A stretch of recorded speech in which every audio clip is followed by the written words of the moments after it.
Donc, alors que la réaction d'hypersensibilité commence à se calmer, vous avez une réaction inflammatoire tardive. Ce n'est pas la phase tardive de l'asthme, hein. C'est autre chose dont on va parler là.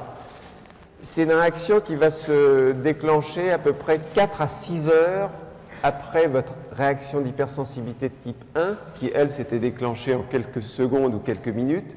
4 à 6 heures après, vous allez avoir un autre type de réaction, donc tardive, qui peut durer jusqu'à 1 ou 2 jours.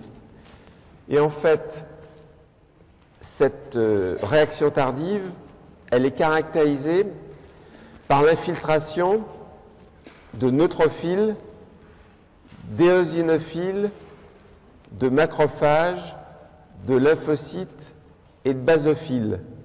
Donc ici, sous l'action en fait toujours de médiateurs, cette fois-ci, c'est des médiateurs libérés par les mastocytes. Vous avez par exemple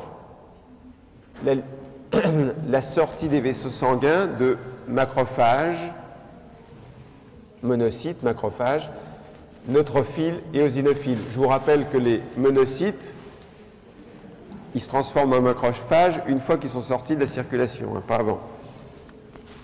Bien, cette phase tardive, ce qui est important dans les cellules, c'est notamment les éosinophiles, parce que c'est 30% des cellules qui vont s'accumuler au site de la réaction allergique. Pour qu'il y ait beaucoup d'éosinophiles, 30%, il faut qu'ils aient été attirés en fait, et ça tombe bien parce que les mastocytes contiennent des facteurs qui attirent les éosinophiles. Donc ici, mastocyte, ça va attirer les éosinophiles. Les mastocytes également, ça produit des cytokines telles que IL-3, IL-5. Ça concourt à la différenciation et à l'activation des éosinophiles.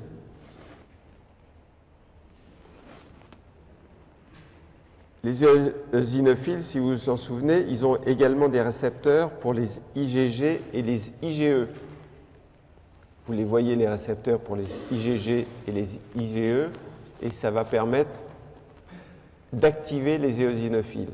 Et tout ça, c'est important dans la réaction inflammatoire tardive. Libération de médiateurs, IL-3, IL-5, éosinophiles, IgG, IgE, activation des éosinophiles.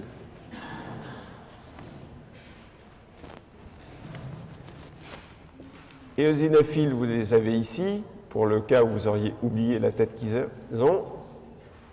Et là, vous avez un certain nombre d'enzymes et de protéines toxiques qui sont présentes dans les granules des éosinophiles. Il est temps d'en parler, puisqu'on est dans la réaction tardive. On dit que c'est beaucoup les éosinophiles. Vous voyez tous les enzymes que peuvent libérer les éosinophiles. Peroxydase, collagénase, protéines basiques majeures, protéines cationiques de l'éosinophile, neurotoxines. Alors tout ça, théoriquement, au départ, c'est fait pour être toxique pour les parasites. Mais là, en l'occurrence, c'est vous qui allez souffrir de l'action des éosinophiles. Alors, s'il y a 30% des éosinophiles, ils ne sont tout de même pas seuls. Notamment, il y a 30% des cellules inflammatoires aussi qui sont les neutrophiles.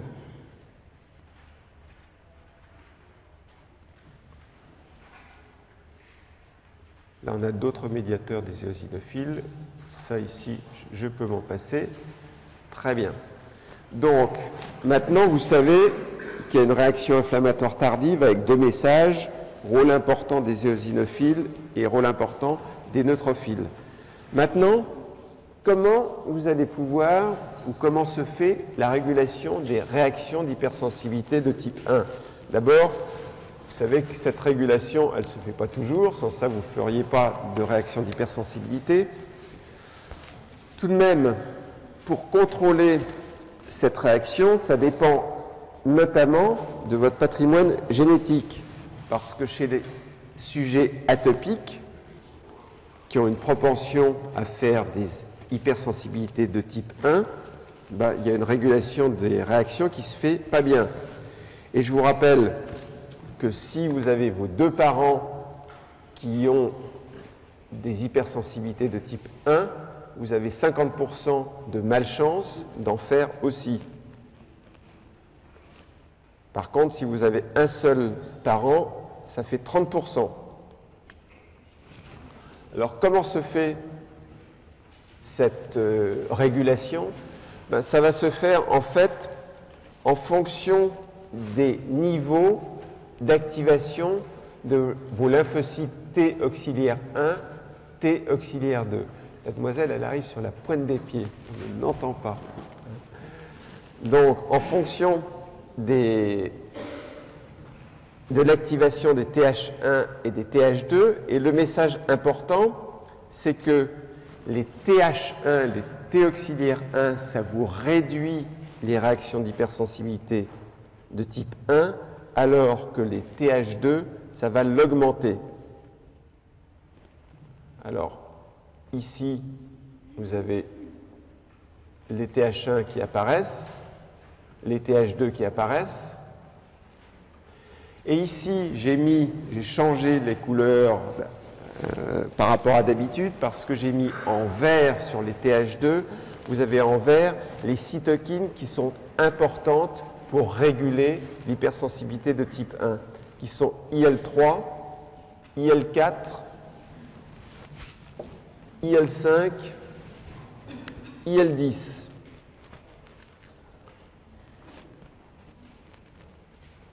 Alors, IL-3, IL-4, IL-10, ça augmente en fait la production de mastocytes. Ça c'est IL-3, IL-4, IL-10.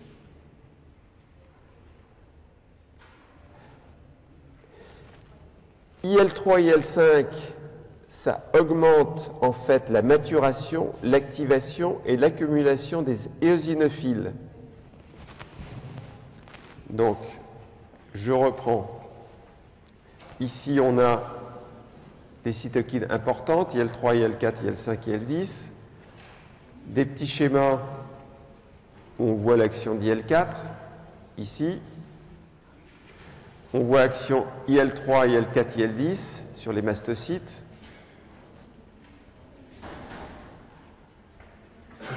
Bien. Ici, IL-3, IL-5 sur les éosinophiles. Donc, j'ai illustré tout ce que je viens de vous dire.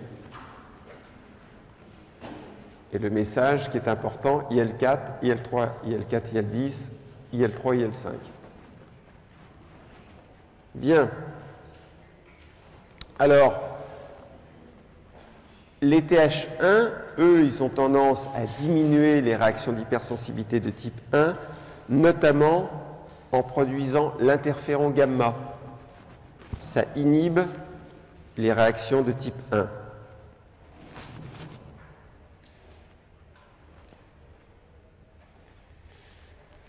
Bien. Ça, c'est sur la régulation. Maintenant, comment vous allez explorer ça? Alors, ça c'est assez amusant. Première chose, premier test que certains d'entre vous ont peut-être fait, vous pouvez faire des tests en faisant soit une mauvaise technique qui est de faire de scratching, c'est-à-dire de gratter la peau et de mettre un certain nombre d'allergènes supposés pour tester si vous faites, ce sont des tests cutanés, in vivo, par scratching ou mieux par intradermoréaction pour voir si vous êtes sensible à tel ou tel allergène. Alors ces tests cutanés, donc soit par grattage, soit par intradermoréaction, ça a l'avantage, un, de ne pas être cher, deux, et vous allez comprendre pourquoi je vous dis ça, comme les réactions d'hypersensibilité sont des réactions extrêmement complexes, là, vous induisez, par ces tests cutanés qui sont des tests simples, peu coûteux, vous induisez la cascade des réactions complexes. Donc vous allez explorer l'ensemble de la réaction d'hypersensibilité de type 1. Cela dit, il y a des inconvénients. C'est que, notamment, vous pouvez induire, vous allez tester 10 allergènes différents. Ben, un des problèmes, c'est que vous pouvez induire tout d'un coup une hypersensibilité à un allergène pour lequel vous n'avez rien demandé pour l'instant. Hein. Celui-ci, vous ne le connaissiez pas, mais on l'a testé et hop, ça vous déclenche une allergie. Donc vous pouvez sensibiliser avec ces tests le sujet à de nouveaux allergènes, ce qui n'est pas exactement la réaction attendue.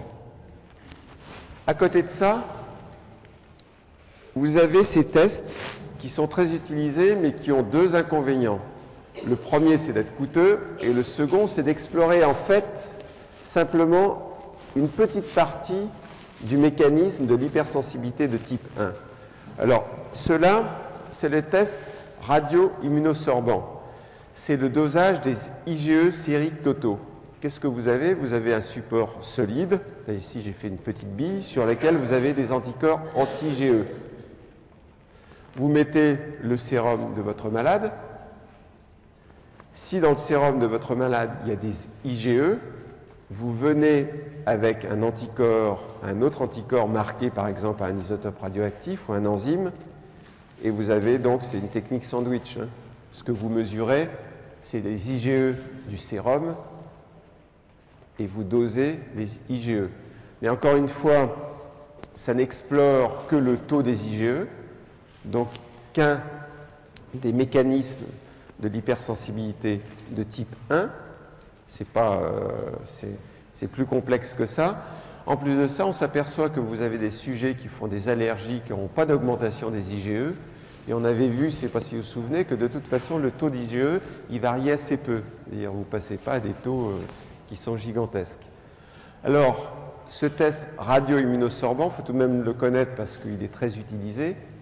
À côté de ce test-là, vous avez, il a un autre nom, radio-allergosorbant, le test radio-allergosorbant. Alors ça, vous ne dosez pas les IgE totaux, vous dosez les IgE spécifiques d'un allergène. Vous voulez voir si vous avez des IgE spécifiques de cet allergène-là. Donc vous avez couplé l'allergène sur un support solide. Toujours pareil, vous avez le sérum du sujet. Dans le sérum du sujet, il y a plein d'IgE, mais il y en a peut-être, hop, ici au milieu de tous vos IgE, vous en avez qui étaient spécifiques de l'allergène. Donc vous avez éliminé par lavage les IgE non spécifiques. Il vous reste les IgE spécifiques de votre allergène que vous allez repérer, comme tout à l'heure, avec un anticorps anti-IgE marqué par un isotope radioactif. Donc deux tests très utilisés. Bien, vous avez tout compris du mécanisme, quasiment tout. Vous avez fait un certain nombre de tests qui ont été concluants, pas concluants. Il serait temps maintenant de traiter. Alors, il y a un premier traitement qui n'est pas forcément toujours facile à faire, c'est tout simplement d'éliminer les allergènes ou d'essayer de les éviter. D'où ces fameuses cartes que vous avez qui vous indiquent, notamment aux États-Unis, où se trouvent les zones où il y a à telle époque de l'année tel allergène.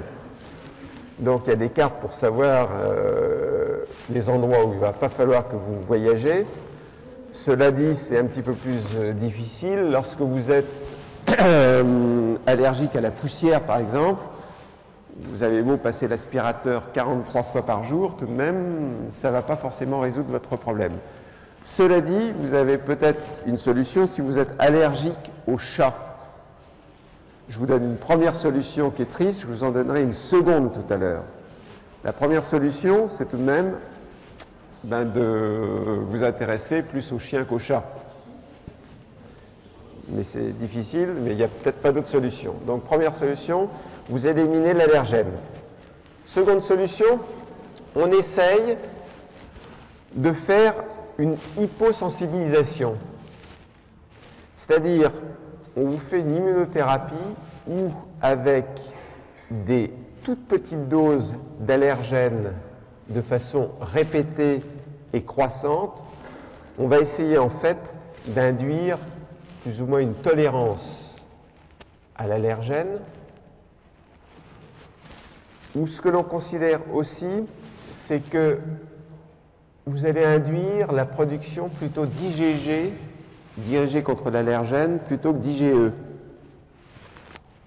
Il va y avoir une compétition entre les IgE et les IgG pour la fixation de l'allergène. Mais ça peut marcher, c'est en tout cas très utilisé.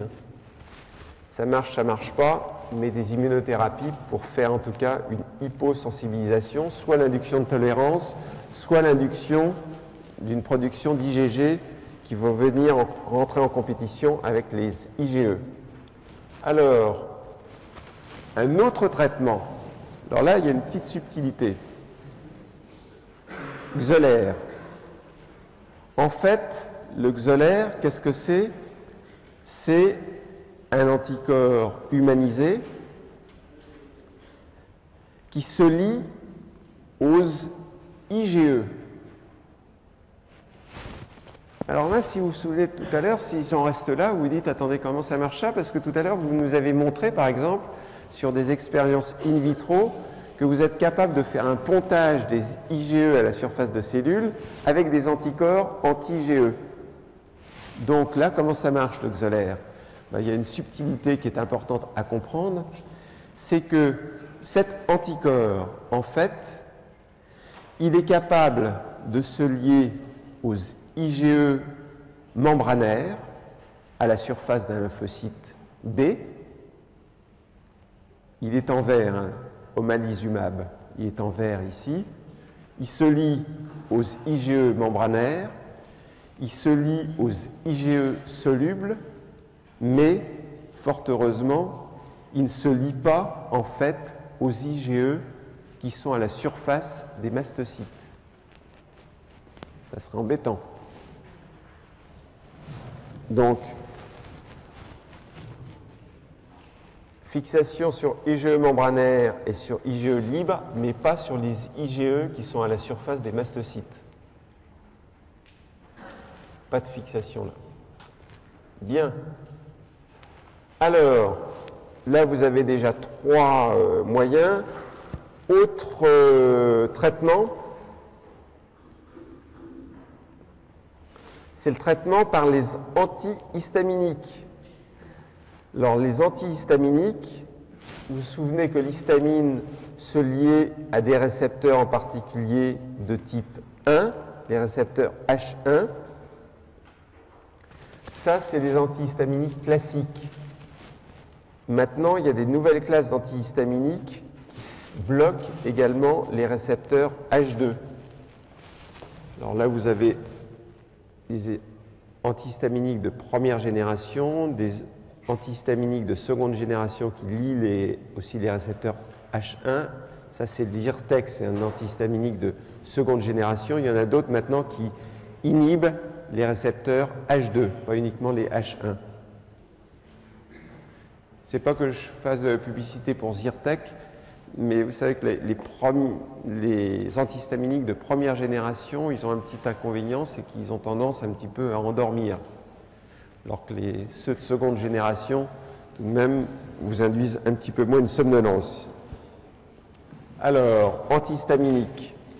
Maintenant, vous avez un médicament qui est le chromoglycate disodique. Le chromoglycate disodique, où va-t-il agir? En fait, il agit là. Il empêche, en fait, l'entrée du calcium à l'intérieur des cellules. Disodium chromoglycate. Donc voilà l'entrée du calcium dans les canaux calciques. Autre médicament, la théophiline. La théophiline, ça agit par inhalation et la théophiline, en fait, ça empêche la descente de l'AMP cyclique, un petit peu comme faisait l'atropine. Théophiline, vous savez qu'il fallait qu'il y ait une montée et une descente de l'AMP cyclique, ici. Ben, la théophiline, ça vous bloque la descente. Donc il ne reste plus que la montée.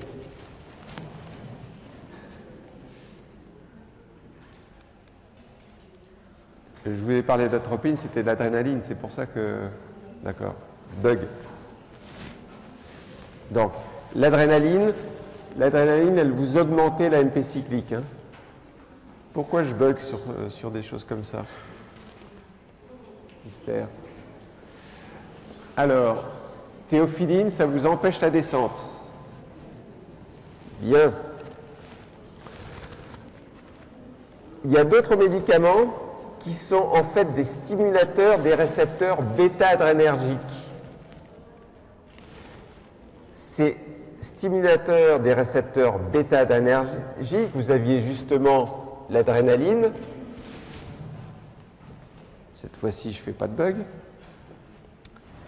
Et vous en avez d'autres, dont un, je ne fais toujours pas de publicité, mais il est tellement utilisé, qui est également un agoniste des récepteurs bêta-2 adrénergiques, c'est salbutamol, autrement dit, vous connaissez que ça? Oui? Ventoline. D'accord? C'est parce que vous utilisez ou parce que vous êtes savante? Bien. Voilà. Alors, autre traitement, décidément il y en a beaucoup, mais il en faut, c'est la cortisone aussi et les anti-inflammatoires.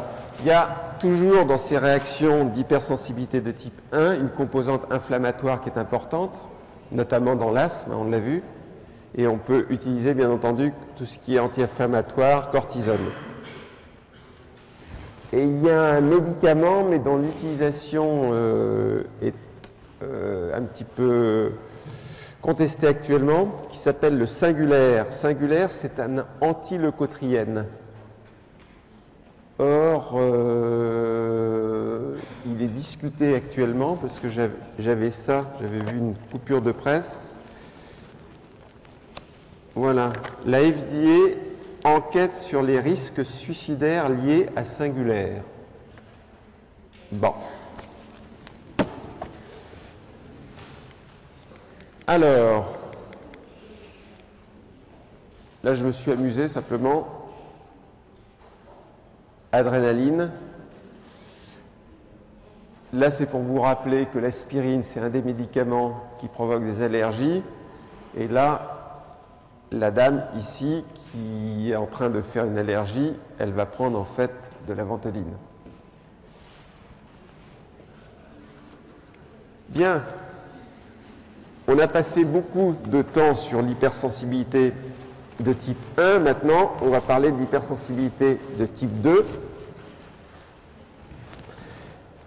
C'est une hypersensibilité qui, cette fois-ci, est liée non pas aux IgE. Vous vous rappelez au passage qu'il n'y a pas que les IgE qui vous donnent une hypersensibilité de type 1. On avait des anaphylatoxines, on avait des médicaments qui sont capables tout seuls d'induire. Là, ici, l'hypersensibilité de type 2, c'est les IgG ou IgM qui peuvent agir de différentes façons. Soit ils induisent une cytotoxicité cellulaire dépendante d'anticorps, par exemple parce qu'ils vont faire le pontage entre la cellule cible et des cellules NK. Vous pouvez avoir également une action par le biais du complément, qui vont vous faire une cytotoxicité dépendante du complément, CDC. Mais il faut, là en l'occurrence, que vous ayez tout du moins des anticorps là. Vous pouvez également avoir, sous l'action des anticorps, une opsonisation, Tout ça, ce sont les mécanismes d'hypersensibilité de type 2. Vous pouvez également avoir l'anticorps qui vous altère la signalisation. Et vous voyez en bas des exemples de réactions d'hypersensibilité de type 2, allergie à certains médicaments, pénicilline. De toute façon, je vous rappelle, je l'ai déjà dit, mais que la pénicilline, c'est capable de vous induire une hypersensibilité de type 1, 2, 3, 4. Donc, et là, l'urticaire chronique, c'est dû à l'action d'anticorps anti-Fc epsilon R1. Bien. Manifestations cliniques et pathologies associées à ces hypersensibilités de type 2. Ben, il y en a une première qui est importante, ce sont les réactions transfusionnelles. Vous savez déjà, vous l'avez déjà vu ce schéma-là, comme me dit Jonathan, maintenant c'est tout simple hein, l'immunologie. Hein. Vous avez tellement appris de choses en immunologie fondamentale que vous êtes à l'aise maintenant. Vous savez déjà que les sujets de groupe A ont des antigènes de groupe A, mais qu'ils ont des anticorps anti-B.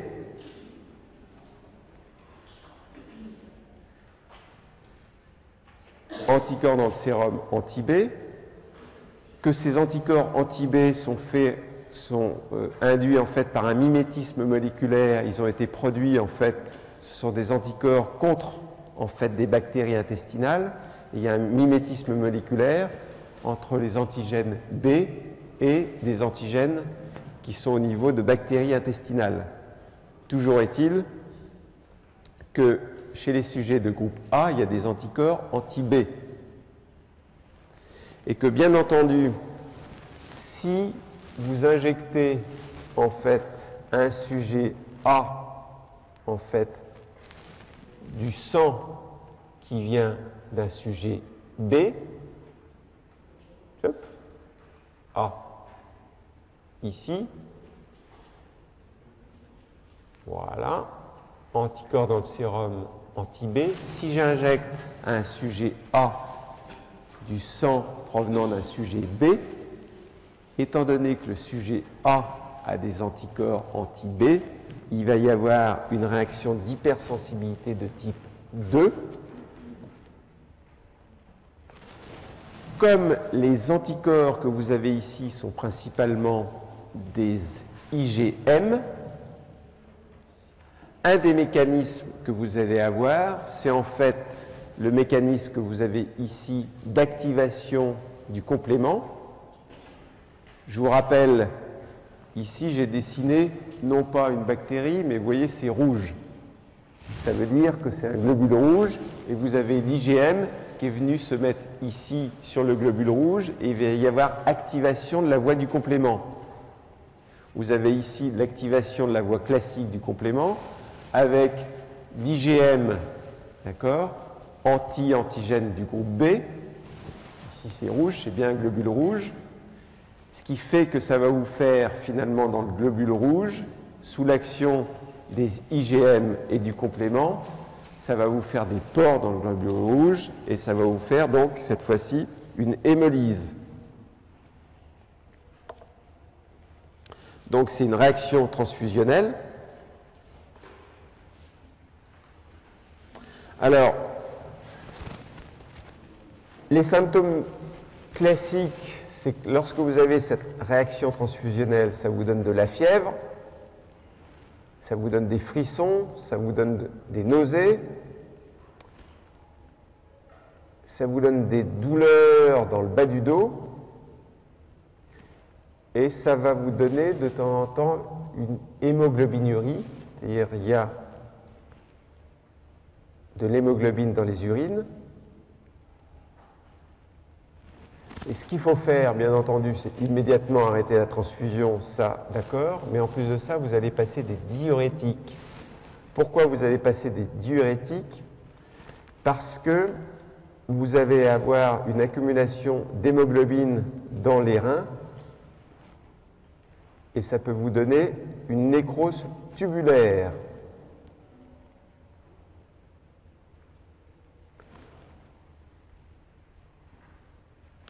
vous allez avoir des réactions hémolytiques qui peuvent être retardées chez des sujets qui apparemment sont ABO compatibles, mais lorsque des sujets sont ABO compatibles, il peut y avoir tout de même des réactions hémolytiques tardives dues à des groupes sanguins mineurs. C'est les groupes RH, KID, KEL, DUFI. Mais il y a une petite nuance, c'est que cette fois-ci, au lieu de faire des IgM, comme tout à l'heure, vous faites plutôt des IgG. Et les IgG, en fait, vous les voyez ici, hein. Si vous regardez sur le schéma, vous avez toujours en rouge votre globule rouge, mais ici, ce que j'ai dessiné, c'est en fait une IgG, ce n'est pas une IgM, mais tout de même, l'IgG peut vous provoquer une lyse, en fait, des globules rouges, mais c'est une lyse qui est plutôt incomplète.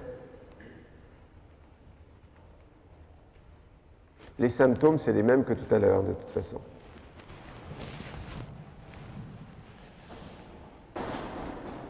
Sans ça, les IgG, s'ils ne font pas la lyse avec le complément, je vous ai dit c'est une lyse incomplète, ils peuvent le faire, en fait, par lyse, par les macrophages, par phagocytose des macrophages. Donc ça, c'est des réactions transfusionnelles contre des groupes sanguins mineurs. Notre mécanisme ici. Ah, maladie hémolytique du nouveau-né. Ça, c'est intéressant. Je vois sourire, pourquoi? Pardon? Il y a des questions là? Ouais, il y a des questions. Parce qu'il faut bien comprendre le mécanisme là. Alors, qu'est-ce qui se passe?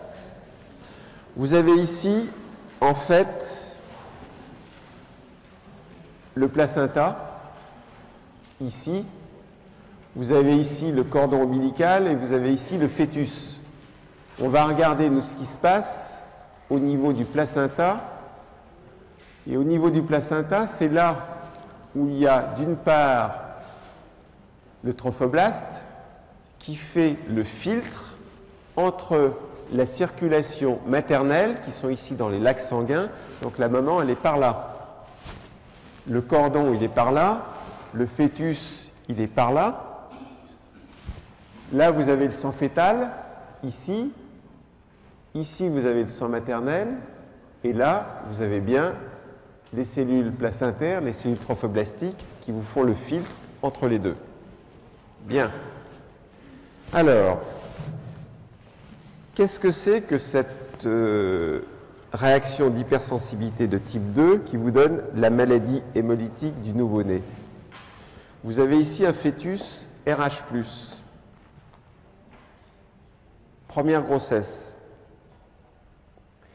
Vous avez des hématies avec l'antigène Rhésus, puisqu'on est RH+. Bien. Au moment de l'accouchement, qu'est-ce qui se passe? Il y a, grâce à Léonard de Vinci, hein, c'est le dessin de Léonard de Vinci, vous avez au moment de l'accouchement, si la mère est RH-, vous avez tout de même quelques globules rouges qui passent du bébé à la mère au moment de l'accouchement.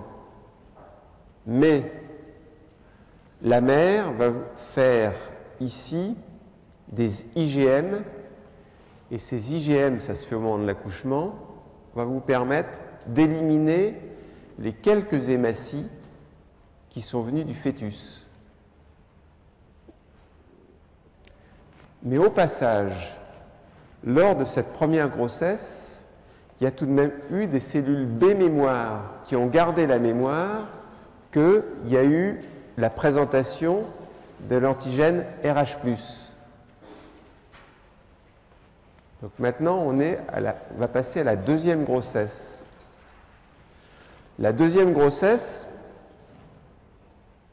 vous avez toujours la mère, elle est toujours RH-. Cette fois-ci, vous avez les B mémoires qui reconnaissent des petites hématies qui passent au cours de la grossesse, en fait, du fœtus à la mère. C'est des micro-traumatismes qui se passent au cours de la grossesse, parce que la mère, elle bouge, notamment. Donc il y a des passages très très légers d'hématies du fœtus à la mère. Comme la mère a des cellules B mémoire, il y a même la production en fait d'IgG contre les hématies du fœtus. Et ces IgG, elles sont capables de passer la barrière placentaire. Donc il va y avoir chez le fœtus une lyse des hématies. Compliqué hein, comme mécanisme. Hein. Enfin compliqué, quand c'est bien expliqué, c'est pas si compliqué que ça. Ça va? Bien. Alors, il va falloir que vous détectiez tout de même, quand vous avez une mère qui est RH- et que vous savez que le père est RH+, vous allez suivre attentivement. Et ce que vous allez faire, ça on va en parler un petit peu. Ouais, ben, je peux en parler tout de suite. Ce que vous pouvez faire, c'est d'une part, au moment de l'accouchement, au moment du premier accouchement, vous allez traiter, vous allez faire une prévention en fait de l'érythoblastose fœtale qui va survenir qu'au second accouchement, c'est-à-dire que juste après le premier accouchement, vous traitez avec le RhoGAM. Le RhoGAM, c'est tout simplement un anticorps anti-RH. Et le RhoGAM va éliminer très rapidement les hématies qui portent RH+, et le RhoGAM va faire qu'il ne va pas y avoir de B spécifique et de B mémoire. Donc dans ces cas-là, il n'y aura pas de production d'IgG lors du second accouchement. Donc vous traitez tout de suite par le RhoGAM, par des anticorps anti-RH, pour éviter qu'il y ait des lymphocytes mémoire qui gardent la mémoire du RH+.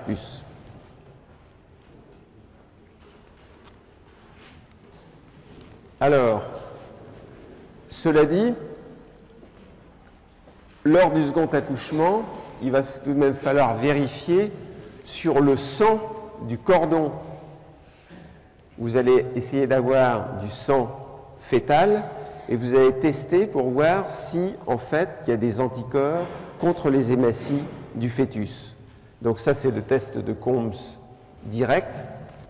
Donc vous prenez des hématies du fœtus, vous rajoutez en fait des anticorps anti-IgG et si sur les hématies du fœtus, il y a des anticorps dirigés contre ces hématies, il y a en fait une agglutination. Ça, c'est le test de Combs direct.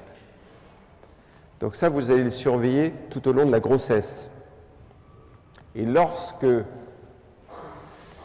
malheureusement, il y a effectivement des anticorps anti-RH chez le fœtus, il va falloir que vous traitiez. Alors, vous pouvez faire, en fait, ce qui n'est pas facile à faire, un échange, une transfusion au niveau du sang du fœtus.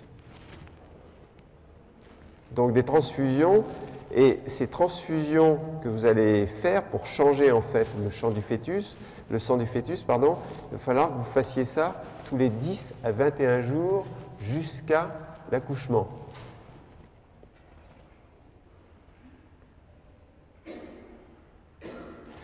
Lorsque les cas sont un petit peu moins sévères, ce que vous allez faire en fait, c'est que vous pouvez faire à la sortie du bébé, il va falloir faire très très attention, notamment à ce qu'il n'y ait pas à ce moment-là des hémorragies au niveau du fœtus. Qui dit hémorragie dit en fait hémoglobine.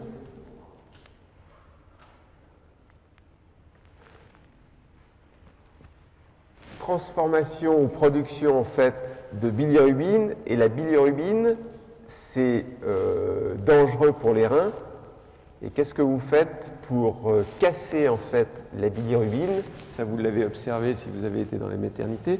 Vous mettez des petits bébés sous des rayons UV, ce qui a pour but de casser la bilirubine. Bien. Alors, il y a une chose qui est bizarre, c'est que finalement, pourquoi vous n'avez pas le même problème lorsque vous avez un fœtus de groupe A et une maman, par exemple, de groupe O? Parce que si vous avez une mère de groupe O, elle a des anticorps anti-A. D'accord? Dans ces cas-là, pourquoi vous n'avez pas le même problème? Tout simplement parce que, en fait, les anticorps qui sont produits là, il y en a très très peu. C'est-à-dire, il y a très très peu d'anticorps anti-groupe A qui sont produits lors du premier accouchement et qui vont être produits lors du deuxième accouchement. Ça n'existe pas, enfin, ou ça existe très peu. Parce que vous pouviez vous poser la question, hein, pourquoi c'est les anticorps anti-Rhésus RH+, qui vous gênent et non pas les anticorps anti-A ou anti-B? Ben non. Alors, on est toujours dans les mécanismes d'hypersensibilité de type 2. Vous avez eu les réactions transfusionnelles, vous avez vu les maladies hémolytiques du nouveau-né. Il y a également des anémies hémolytiques qui sont induites par les médicaments, pénicilline bien entendu, céphalosporine, streptomycine.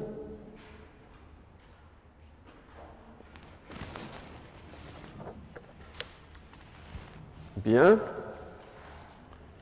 Sur la pénicilline, on sait qu'il y a des antigènes majeurs et il y a des antigènes mineurs. Sur les réactions cliniques, je vais vous en montrer une tout de même. Voilà une allergie à l'ampicilline. Bon, allergie cutanée. Bien, c'était intéressant l'hypersensibilité de type 2. Maintenant, on passe à l'hypersensibilité de type 3. Donc, type 1, c'était IgE, anaphylatoxine, médicaments. Type 2, c'était IgG, IgM. Maintenant, type 3, c'est un tout petit peu plus compliqué. C'est dû, en fait, à des complexes immuns. Donc, c'est dû à des complexes immuns. Il va y avoir action du complément. Il va y avoir action des éosinophiles, des mastocytes. Et ici, action des neutrophiles. On va voir ça un tout petit peu plus en détail. Alors,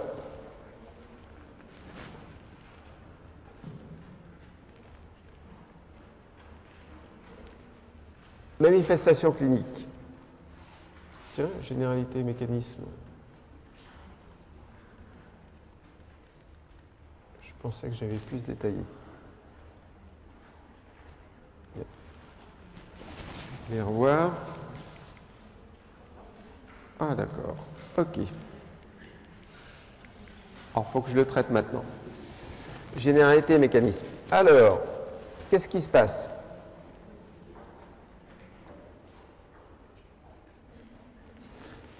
Ça se passe en fait lorsque les complexes immuns activent le complément. Donc, complexe immun, ça active le complément. Il y a C3A, C4A, C5A qui, étant activés par les complexes immuns, vont, eux, entraîner une dégranulation des mastocytes. Donc, complément, ça dégranule les mastocytes.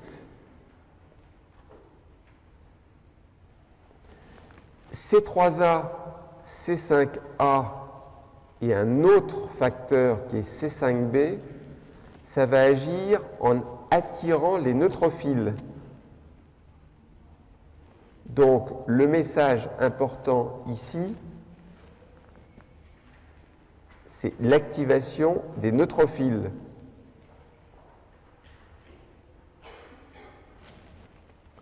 Alors là, on l'a. OK. Mastocyte. J'attire les neutrophiles. Ensuite, c'est pas terminé. Le C3b, en fait, c'est un facteur qui va agir comme une opsonine, qui va également se coter sur les complexes immuns. Ici, on va le voir faire. Il se met ici sur le complexe immun. Ici, C3b et complexe immun va venir activer les neutrophiles qui vont libérer un certain nombre de médiateurs. Donc, on répète. Je repars.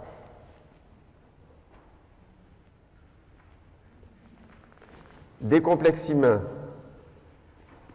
Il y a activation du complément C3A, C4A, C5A.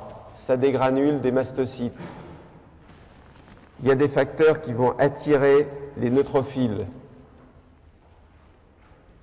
Les neutrophiles, ils vont être opsonisés par un facteur du complément qui s'est fixé sur les complexes immuns et il y a libération de médiateurs. Donc, le message, c'est complément d'une part, complexe immun d'autre part, et les cellules qui sont importantes ici, ce sont les neutrophiles. Vous verrez pourquoi je vous dis ça. Alors, manifestations cliniques, vous vous souvenez qu'on avait parlé des réactions d'Artus, réactions localisées. Alors là, il y a une petite chose amusante là. Hop. Bon. Vous avez vu? Bon. On va le faire revenir, il faut le voir vite. Vous avez ici une piqûre d'insecte. Piqûre d'insecte, ça vous donne une réaction d'hypersensibilité, souvent de type 1. Vous savez maintenant la différence entre abeille, frelon, guêpe.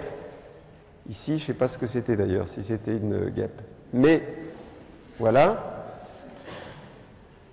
Je me fais piquer ici par une guêpe ou une abeille. Qu'est-ce qui se passe? L'antigène. Formation avec l'antigène de complexe immun. D'accord? Activation du complément. On a déjà vu. Activation du complément.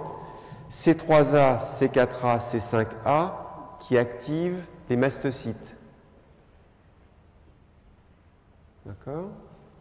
Les mastocytes, vous avez là des neutrophiles qui sont en train de se balader. Sous l'action en fait des médiateurs des mastocytes, ils changent la perméabilité de la membrane, ils se dégranulent. Qu'est-ce qui se passe? Le neutrophile sort. D'accord? Il sort. Ici, vous avez le C3b qui vient se coller au complexe immun. Et là, l'ensemble C3b complexe immun vient se fixer sur le neutrophile. Et le neutrophile, il libère un certain nombre de médiateurs. Ça devient clair là? Il est pas mal ce schéma. Hein? Vous êtes d'accord? D'accord. Voilà, ça éclaircit. Non mais on voit bien toutes les étapes qui étaient un petit peu complexes. Ça va? Donc ça, c'est typiquement le développement d'une réaction d'Artus. Alors,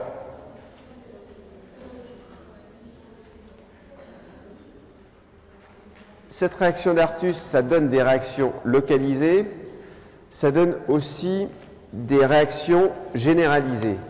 Alors, dans ces réactions généralisées, il y a la fameuse maladie sérique. Pourquoi on l'appelle maladie sérique? Parce que les premières manifestations, ça a été justement en injectant du sérum, et en particulier du sérum de cheval. Du sérum de cheval, c'est ce qu'on faisait pour traiter, notamment pour faire une sérothérapie contre des maladies comme la diphtérie ou le tétanos. Bien. Lorsque vous injectez du sérum hétérologue, vous pouvez faire ces maladies sériques qui apparaissent en 7 à 10 jours après l'injection du sérum de cheval notamment. Pourquoi faut-il 7 à 10 jours? Il faut le temps que vous développiez notamment vos IgG ou vos IgM. Et ensuite, une fois que vous les avez développés, vous allez faire une manifestation clinique de la maladie sérique, c'est-à-dire des frissons, la fièvre, une éruption cutanée, arthrite, glomérulonéphrite,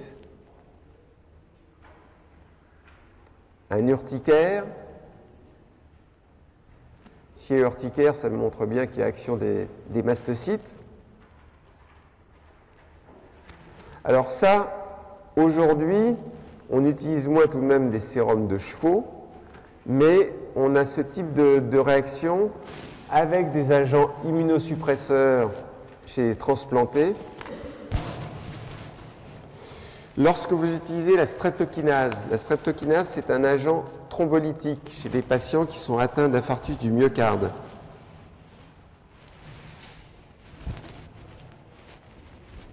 Alors, ce type de réaction, vous l'avez également. Tiens, là j'ai mis un Q, je vous signale. Ça veut dire quand est-ce qu'on peut faire des réactions. J'ai 3 croix aussi sur mes notes. Ça veut dire que c'est important. Donc, vous pouvez faire ça lorsque vous utilisez immunosuppresseur, streptokinase.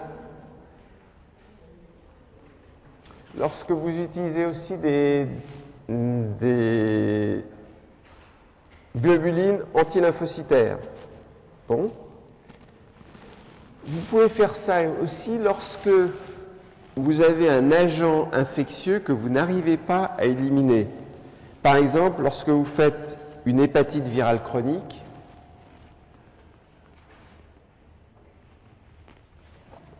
ou alors il y a un certain nombre de maladies qui sont quasiment des maladies professionnelles.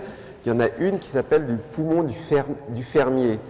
Le poumon du fermier, ça veut dire que le fermier il est exposé à des poussières de foin ou à des spores de moisissure quand il fait la moisson. Et ça vous donne maladie du poumon du fermier. Ceux qui aiment bien les colombes, ils ont également une hypersensibilité de type 3, c'est les maladies des colombophiles. Parce que ça, tous les allergènes, c'est tous les allergènes qui sont dans les fécès des colombes. Donc ça, c'est assez courant, la maladie du poumon du fermier, la maladie des colombophiles. Lorsque vous avez aussi un certain nombre de maladies par auto-immunité, on verra, ou aussi lorsque vous avez paludisme, mononucléose, hépatite, on l'a dit, méningite, tout ça, ça peut vous donner des réactions d'hypersensibilité de type 3. Donc vous avez tout de même bien avancé aujourd'hui, vous avez fini 1, vous avez fait 2 et 3, il vous reste 4. Et ça sera dans une semaine.